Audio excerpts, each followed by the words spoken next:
መልካችሁን፣ ቁመናችሁን፣ አቋማችሁን እንዴት ማስተካከል እንደምትችሉ ወንድ ሆናችሁ ልንገራችሁ። እነዚህን 4 ስቴፖች ተከታትላችሁ መልካችሁን ከነበራችሁበት ቢያንስ በ70% እንደምታሻሽሉት እርግጠኛ ነኝ። መልካችሁን ወንድ ሆናችሁ ማስተካከል አግባብ አይመስላችሁም? ማለት ብዙ ሰዎች ራሳችሁን ስትከባከቡ ለምንድነው ስለ መልክ እንደዚህ የምትጨነቀው ሊሏችሁ ይችላሉ። ለምን ገንዘብን አትሞላውም ሊሏችሁ ይችላሉ። ገንዘብ አያስፈልግም ያልኳችሁ አይደለም፣ ግን ራሳችሁን መንከባከብ ለእናንተ ለራሳችሁ የሚሰጣችሁ ብዙ ነገሮች አሉ። ኮንፊደንሳችሁ ከፍተኛ ነው የሚሆነው። ለራሳችሁ የሚኖራችሁ ክብር ከፍተኛ ነው የሚሆነው። ሰዎች የሚያዩአችሁ መንገድም ራሱ ይቀየራል። ለምን እናንተ አሪፍ ሙድ ላይ ስትሆኑ ሰዎችም ያንን ነገር ስለሚያዩት በአሪፍ መንገድ ነው ትሪት የሚያደርጓችሁ ማለት ነው። ይሄ ደግሞ ግልጽ የሆነ ነገር ነው።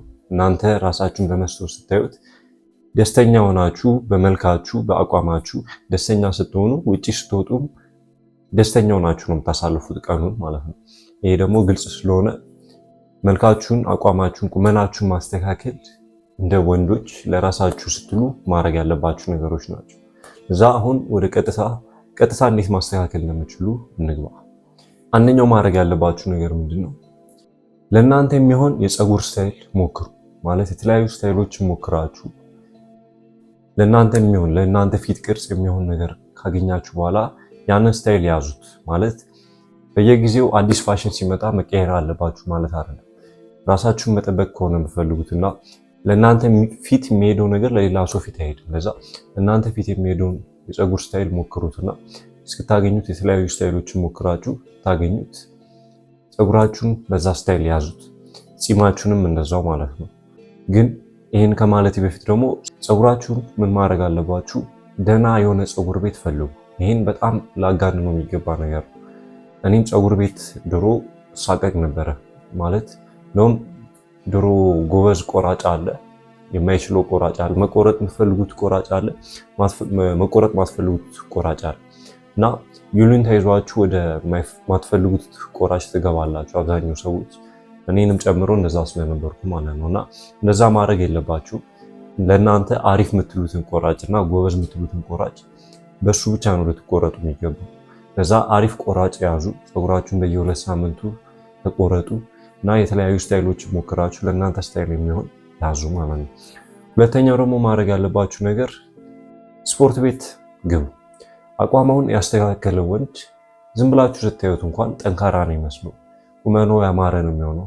በብዙ ነገሮች የሚደነቅ ሰው ነው አቋሙ ያማረ ወንድ ከሆነ ብቻ። እዛ አቋሙ ያማረ ወንድና አቋሙ የሚያስጠላ ወንድ አይታችሁ የትኛው እንደምታከብሩት የትኛው ጋር መግባባት እንደምትፈልጉ ራሳችሁ ልብ ልትሉት ራሱ ትችላላችሁ። ለዛ አቋማችሁን ማስተካከል በጣም ጠቃሚ የሆነ ነገር ነው። አቋማችሁን ስታስተካክሉት ሰዎች የሚያዩአችሁ መንገድ ይቀየራል። ራሳችሁን ታከብሩታላችሁ፣ ራሳችሁን ትወዱታላችሁ። የሚገርም የሆነ ኮንፊደንስ የገነባችሁ ትመጣላችሁ ማለት ነው። ለዛ ስፖርት ቤት ሄዳችሁ በሳምንት 5 ቀን በሳምንት 6 ቀን ስፖርት ከሰራችሁ ከጊዜ በኋላ የሚገርም ለውጥ ነው የምታዩት። ብዙ ነገራችሁ ላይ ብዙ የህይወታችሁ ክፍል ላይ ለውጥ ታመጣላችሁ ማለት ነው። ለዛ ወንድ ልጅ ሆናችሁ ስፖርት ማሰሩ ከሆነ አሁኑኑ ጀምሩ ማለት ነው። ሶስተኛ ደግሞ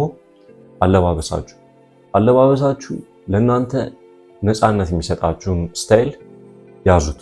ለምሳሌ እኔ በጣም ብዙ ስታይሎች ሞክሬ ነበር። ድሮ በጣም ብዙ ስታይሎች ይከተል ነበር እውነት ለመናገርና አንዳንዴ ሰፊ ሱሪ አርጌ ልታዩኝ ትችላላችሁ።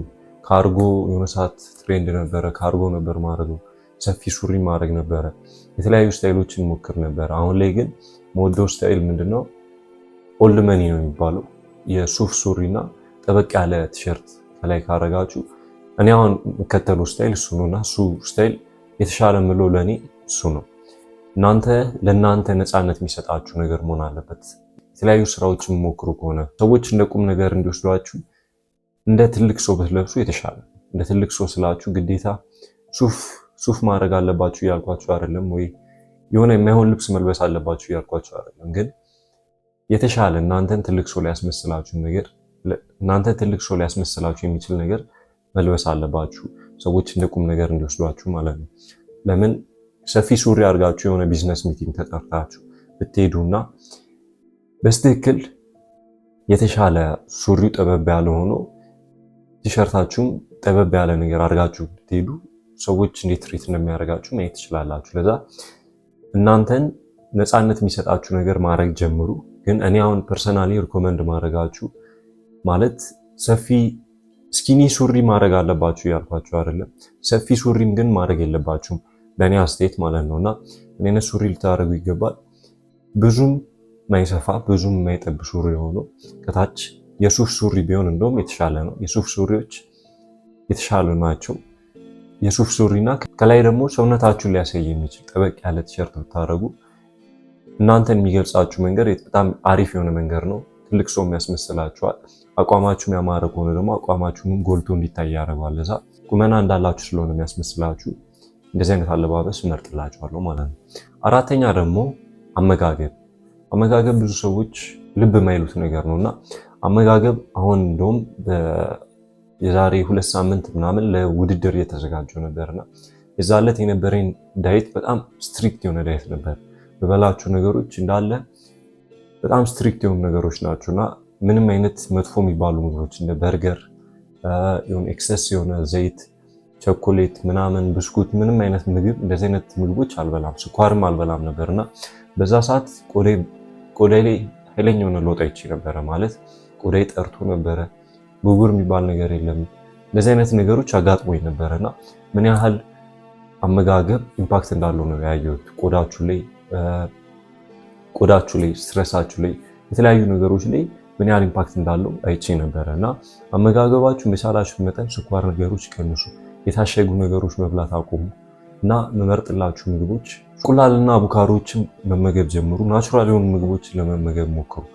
የታሸጉ ነገሮችን መብላት ታቆሙ ይገባል። ቆዳችሁ የተሻለ እንዲሆን ያማረ እንዲሆን የምትፈልጉ ከሆነና ጤናችሁም ጭንቀታችሁም ሊቀልላችሁ የምትፈልጉ ከሆነ እንደዚህ አይነት ምግቦችን መብላት አቁሙ። በጣም ይጎዷችኋል፣ ቆዳችሁንም ያበላሹታል፣ ጭንቀታችሁንም ከፍተኛ ያደርጉታል፣ ኮርቲዞላችሁን ስለሚጨምሩት ማለት ነው።